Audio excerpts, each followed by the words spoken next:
Hello dear friends, welcome आप सभी का तनु क्लासेस 8 को में। तो आज के इस वीडियो में काफी इंपॉर्टेंट ऑब्जेक्टिव क्वेश्चन सॉल्व करेंगे इकोनॉमिक्स एंड अर्थशास्त्र के। ये सभी क्वेश्चन आपका गेस किया हुआ क्वेश्चन है, मतलब ये सभी क्वेश्चन आपका सेलेक्ट किया गया, ठीक है। यहाँ से आपको डायरेक्टली क्वेश्चन से पूछे जाएंगे बोर्ड एग्जाम में, इसलिए मैं चाहूंगा कि आप सभी क्वेश्चन को कवर करेंगे, कोई भी क्वेश्चन आपसे मिस्टेक ना हो, कोई भी क्वेश्चन आपका ना छूटे, ठीक है।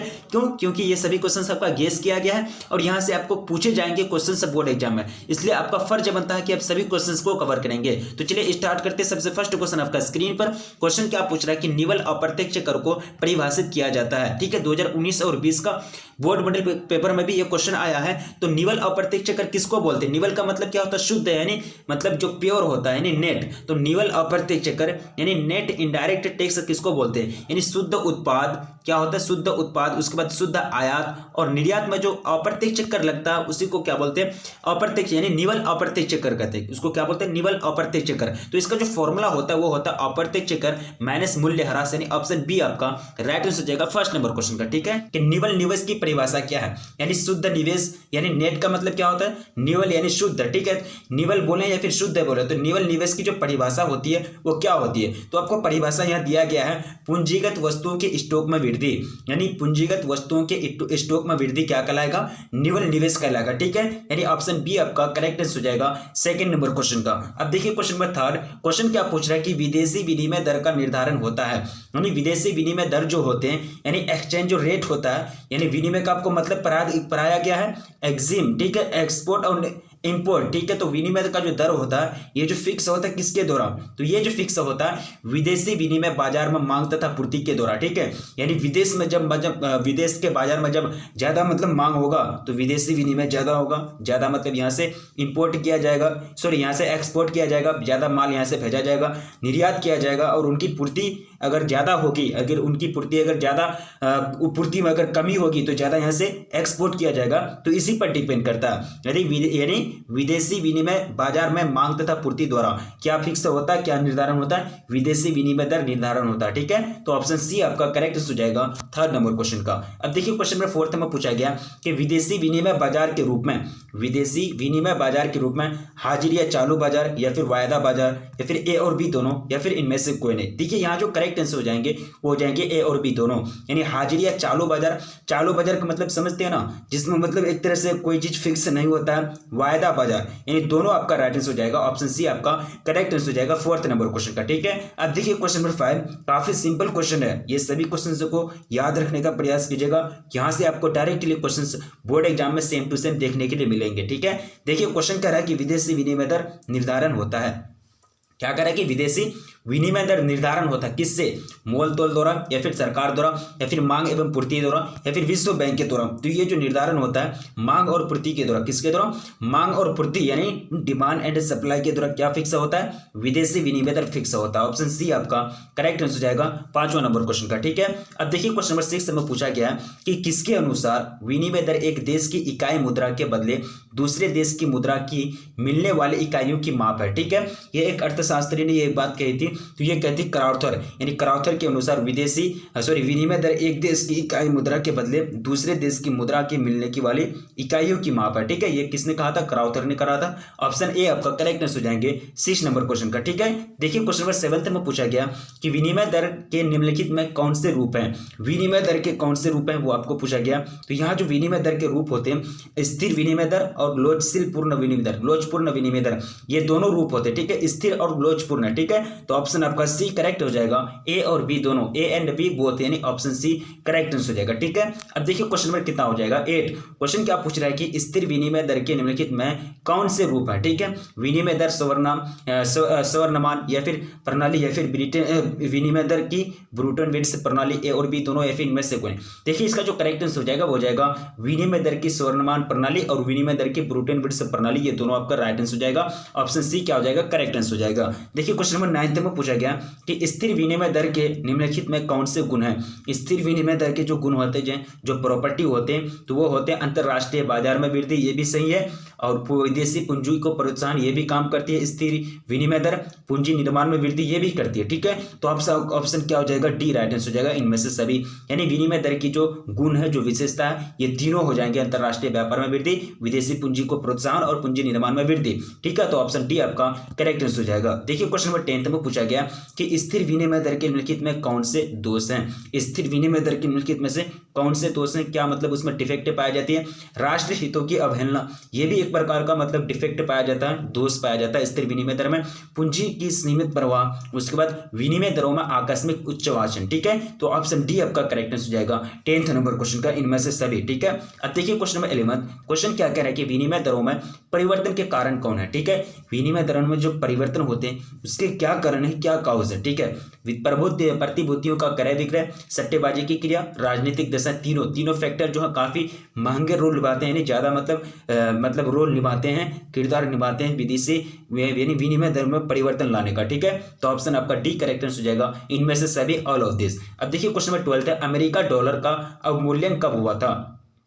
अमेरिकी जो डॉलर है इसका अवमूल्यन कब हुआ था, ठीक है। तो इसका जो अवमूल्यन हुआ था 12 फरवरी 1973 को। कब, 12 फरवरी 1973 को।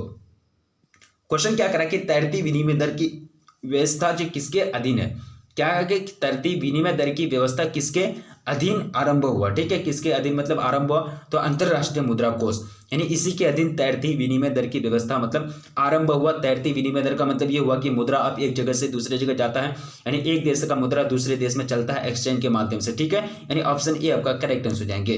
अब देखिए क्वेश्चन नंबर 14, दोहरी विनिमय प्रणाली का आरंभ कब हुआ था। दोहरी विनिमय प्रणाली का जो आरंभ हुआ था वो हुआ था 1 मार्च 1992 को। कब, 1 मार्च 1992 को। ऑप्शन ए आपका करेक्ट आंसर हो जाएंगे फर्स्ट, यानी 14 नंबर क्वेश्चन का, ठीक है। अब देखिए क्वेश्चन नंबर 15, SR तारापुर कौन थे। SR तारापुर कौन थे, तो ये जो थे ये एक प्रकार का भारतीय रिजर्व बैंक के पूर्व डिप्टी गवर्नर थे। कौन थे ये, भारतीय रिजर्व बैंक यानी RBI, यानी central bank of India, reserve bank of India ये सेंट्रल बैंक है। तो RBI के क्या थे, पूर्व डिप्टी गवर्नर थे, ठीक है, यानी डिप्टी गवर्नर, ठीक है। अब देखिए क्वेश्चन नंबर 16, भुगतान संतुलन में असमानता का कारण क्या है।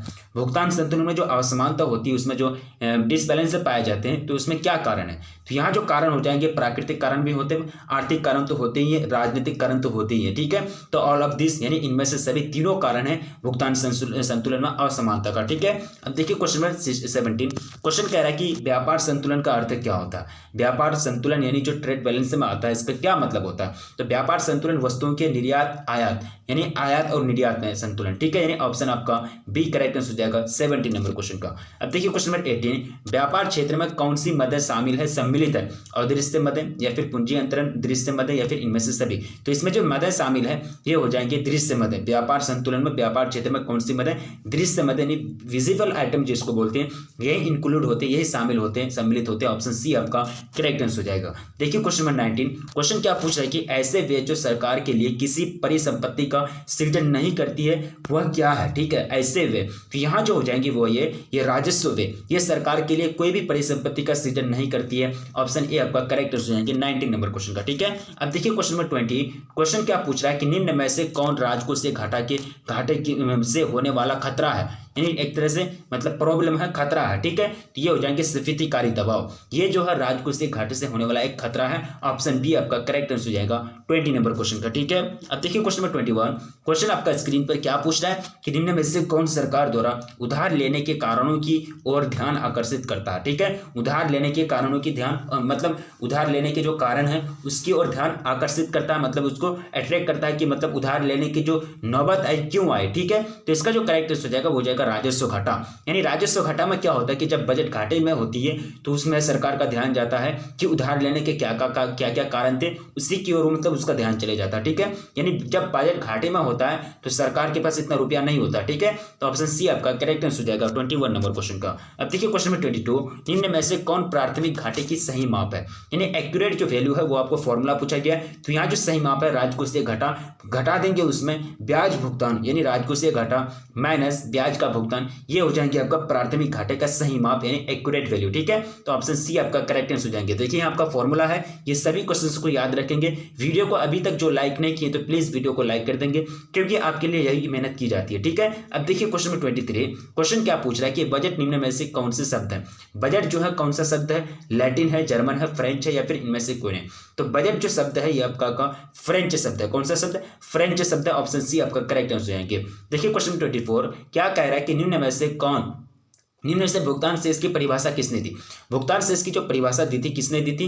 ये हो जाएंगे आपके बेनहम। बेनहम कौन दिए थे? बेनहम ने भुगतान शेष की, बैलेंस के जो मतलब ये होता है बैलेंस जो बचता है शेष, तो उसी की मतलब क्या दी थी? परिभाषा दी थी। ऑप्शन बी आपका करेक्ट आंसर हो जाएगा 24 नंबर क्वेश्चन का। अब नेक्स्ट क्वेश्चन की ओर बढ़ेंगे। क्वेश्चन नंबर 25 आपका स्क्रीन पर।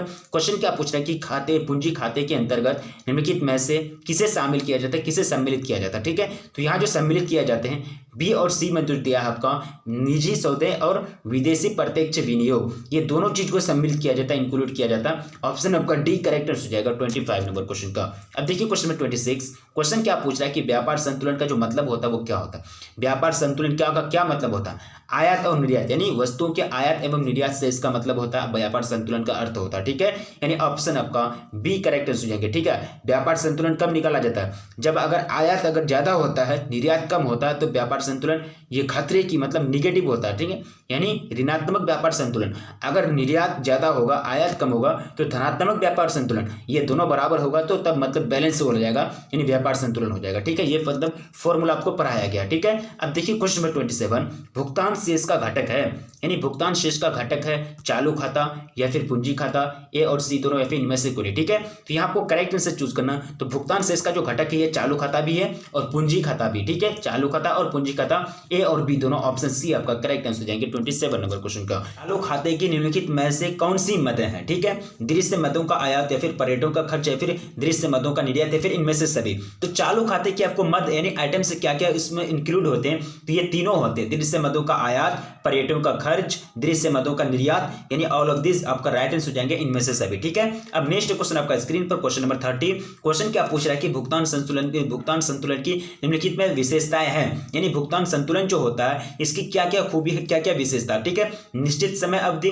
व्यापकता, क्रमबद्ध लेखा रिकॉर्ड, ये है क्या मतलब भुगतान संतुलन दो देशों के बीच क्या लेखा जोखा होता है, क्या व्यापार होता है, क्या निर्यात आयात होता है, वो सारा चीज का क्या है मतलब एक साल के अंतर्गत, एक निश्चित अवधि के अंतर्गत एक रिकॉर्ड है, एक मतलब लेखा जोखा है, तो क्रमबद्ध रिकॉर्ड है और व्यापकता। ठीक है, ऑप्शन डी आपका करेक्ट आंसर हो जाएगा इनमें से सभी। ठीक है, अब देखिए क्वेश्चन नंबर 31। क्वेश्चन क्या पूछ रहा है कि दृश्य मदों के अंतर्गत निम्न में से किसे शामिल किया जाता है? मशीन, कपड़ा, सीमेंट, यानी विजिबल। विजिबल का मतलब होता है दिखने वाला। ठीक है, तो यहाँ जो दिखने वाला मशीन को भी देख सकते हैं, कपड़ा को भी, सीमेंट को भी, ऑल ऑफ दिस यानी दृश्य मदों के अंतर्गत ये शामिल हो जाएंगे। अब देखिए क्वेश्चन में 32 क्वेश्चन पूछा गया कि भुगतान शेष की संरचना में निम्नलिखित में कौन से खाते शामिल होते हैं? चालू या फिर बचत, यानी चालू या फिर पूंजी या फिर ए और बी दोनों या फिर इनमें से सभी, तो इनमें से कोई नहीं। ठीक है, तो यहाँ जो 32 का जो करेक्ट आंसर हो जाएगा, चालू भी होते हैं और पूंजी खाते दोनों इसमें शामिल होते हैं भुगतान शेष की संरचना में। ठीक है, यानी ऑप्शन आपका सी करेक्ट आंसर हो जाएगा, ए और बी दोनों। ठीक है, क्वेश्चन में 33 करा कि किसने कहा भुगतान शेष उन सभी आर्थिक सौदों का संक्षिप्त लेखा है